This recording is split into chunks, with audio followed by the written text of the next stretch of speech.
যখন দেলার সাইদে হুজুরকে পুলিশ গ্রেফতার করে, তখন কিন্তু দেলার সাইদে হুজুর অনেক কথা বলে গেছে এই বাংলাদেশের জন্য, এবং এই বাংলাদেশে ইসলাম কায়েম হবে, এই সমস্ত কথা দেলার সাইদে হুজুরে বলে গেছে।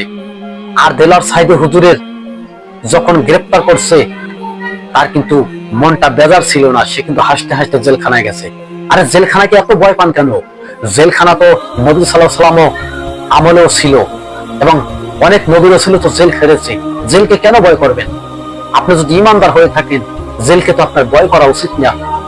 আপনি ওপেনে বলেন আল্লাহর পথে জীবন দিয়ে দেব, এবং আমরা আল্লাহকে ভোট দিব, ইসলামের শাসককে আমরা ভোট দেব।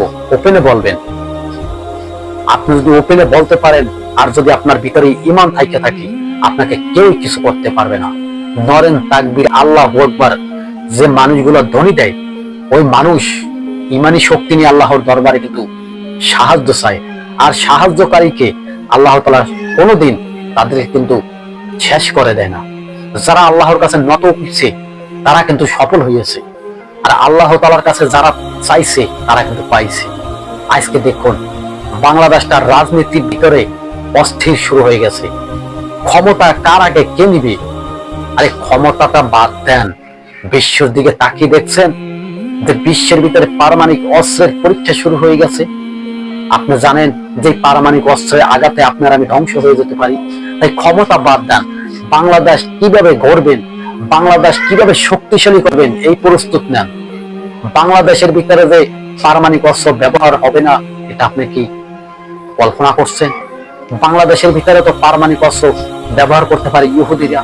ইহুদিরা তো জানে বাংলাদেশ একটা মুসলিম রাষ্ট্র, তবে বাংলাদেশের ভিতরে যদি পারমাণবিক অস্ত্র ব্যবহার করে দেয়, তখন বাংলাদেশের কি হবে? বাংলাদেশের তো কোনো পারমাণবিক অস্ত্র নাই। বিগত 15টা 16টা বছর ক্ষমতায় থাইকা কি করছে?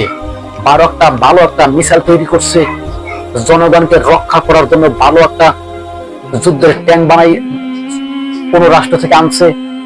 দুই একটা এখন যে সমস্ত দুই একটা যানবাহন দেখেছেন, দুই একটা যে যুদ্ধের পরিচালনা দেখেছেন, এগুলো ডক্টর ইউনূস স্যার আনেছে, ডক্টর ইউনূস সাহেব এগুলো আনেছে। আপনারা তো আনেন নাই। 16টা বছর বাংলাদেশে থেকে কি করছেন? জনগণের টাকা পুটকি মেরে দিয়েছেন, আর জনগণের টাকা আত্মসাৎ করছেন। এই শেখ হাসিনা। এটা আমার কোনো কথা না, এটি কিন্তু জনগণেরই কথা। জনগণই বলছে 15টা 16টা বছর ক্ষমতায় থাইকা কি বাল ফালাইছে, এরকম বলছে যে কি বাল ফালাইছে এই শেখ হাসিনা।